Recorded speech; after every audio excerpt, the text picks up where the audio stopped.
Welcome back. In our last lesson, we identified dilations and verified them as similarity transformations.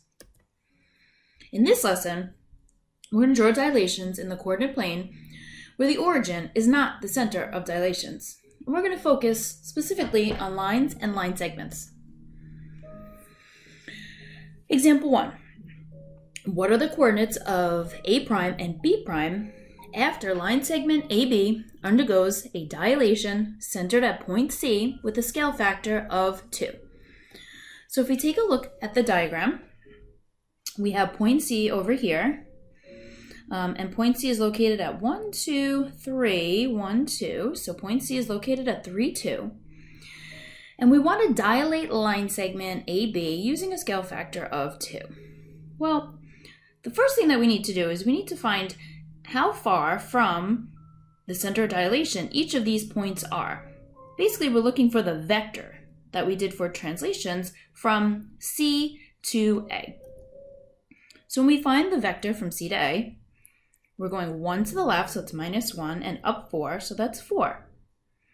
Since we're dilating it by a scale factor of 2, we're going to actually have to double this vector. So we went 1 to the left, up 4, we'd have to go 1 to the left and up 1, 2, 3, 4 again to plot the next point. First, let's look at point B. Point B is located 1, 2, 3, 4 to the right of C. So we're sliding it to the right 4, but we don't have to go up and down at all. So the vector there would be 4, 0. So we're going to multiply each one of these vectors by the scale factor to find where the dilated point needs to be. So when we multiply -1, 4, we end up with -2, 8. When we multiply 4, 0, we end up with 8, 0. So what this means is that A' is going to be 2 to the left and 8 up from the center of dilation. So start at C. We can move 2 to the left and 8 up, which is going to bring us to 110.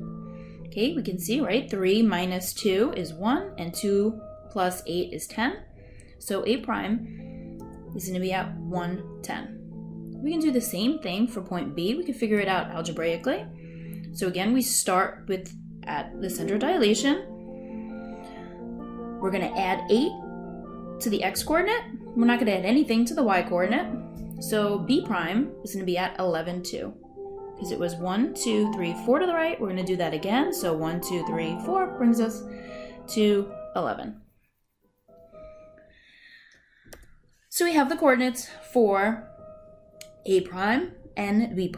A' is at 110 and B' is at 11, 2.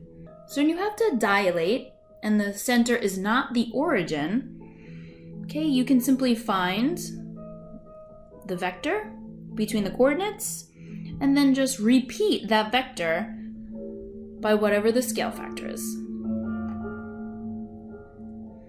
All right, so let's examine this line a little bit further. Now, I'm looking at these two lines, and what can we determine about these two lines? First, I want to find out about their slopes. What are the slopes of the line segments? Let's look at the original line segment first. So I'm going to draw in my slope triangle. So from point A, I'm going to go down 4 and I'm going to run 5. So the slope of line segment AB would be -4 over 5 because my slope triangle goes down 4 and 5 to the right. So my rise is -4 and my run is 5. Okay, let's now draw in the slope triangle for line segment A', B'. Well, I'm going down 8 and I'm running 10. So line segment A', B' has a slope of -8/10, which can be simplified to -4/5, which means that the segments have the same slope. So they are parallel. So when we dilate a line or a line segment, the pre-image and the dilated image have the same slope. The lines are going to be parallel. Well, let's also take a look at the length. So since it had a scale factor of 2, we would assume that the distance is doubled. So let's check the distance. So let's find the lengths of the segments. So, well, this forms a right triangle. So I'm looking for the length of the hypotenuse. So we can use the Pythagorean theorem, and we can say that 4 squared plus 5 squared equals the length of the hypotenuse squared. So I'm going to go ahead and calculate what that would be. So 4 squared is 16, 5 squared is 25. When I add them together, I get 41. So the length of AB would be the square root of 41.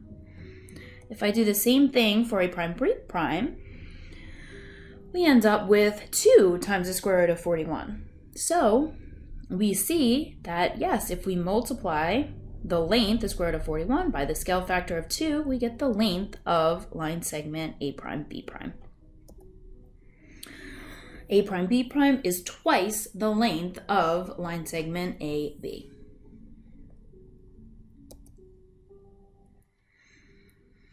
Example 2, dilation of a line.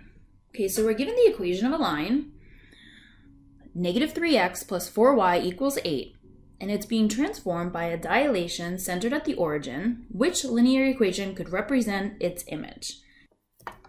We saw in the first example that when a line segment is dilated, the slope stays the same. The pre-image and the dilated image are parallel. So only the y-intercept is going to be different in this example. So we want to rewrite the given line in the same format as our answer choices. These are all written in slope-intercept form. So let's rewrite this equation in slope-intercept form. To rewrite it in slope-intercept form, we need to isolate the y on the left side of the equation and bring everything else over to the right. So I'm going to add 3x to both sides of the equation. I want to keep it in y equals mx plus b form, so I'm just going to arrange it 3x plus 8 instead of 8 plus 3x. Now I need to get the y by itself, so I have to divide everything by 4. So here y equals 3/4 x plus 2. Well, now I can see what the slope of the original line is. The slope is 3/4. We know the dilated line has to have the same slope, so this has the same slope. So we see that the original line and the dilated line have the same slope and different y-intercepts, and answer choice B is the correct answer. Example 3. In the diagram below, line segment CD is the image of line segment AB after a dilation of scale factor K with center E.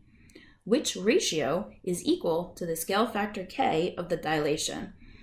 So we know that this is the image of this segment after dilation of scale factor K. So we know that the image is getting smaller.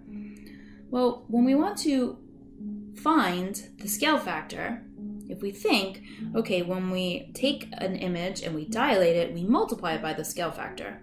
Well, we're going to have to do the opposite to find the scale factor. So we're going to have to divide. So we're going to have to take, remember when we dilated, we had to find the vector. So we're going to have to find this vector, and we're going to have to divide it by the original vector. So the dilated vector divided by the original vector. So we this length divided by that length. So here we have EC divided by EA, and that would be answer choice A.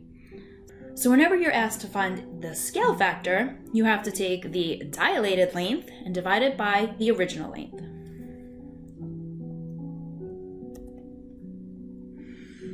So today, now that you've watched the video, you can answer the one multiple choice question for your participation, the problem of the day, on Google Classroom. You do not need to upload work today.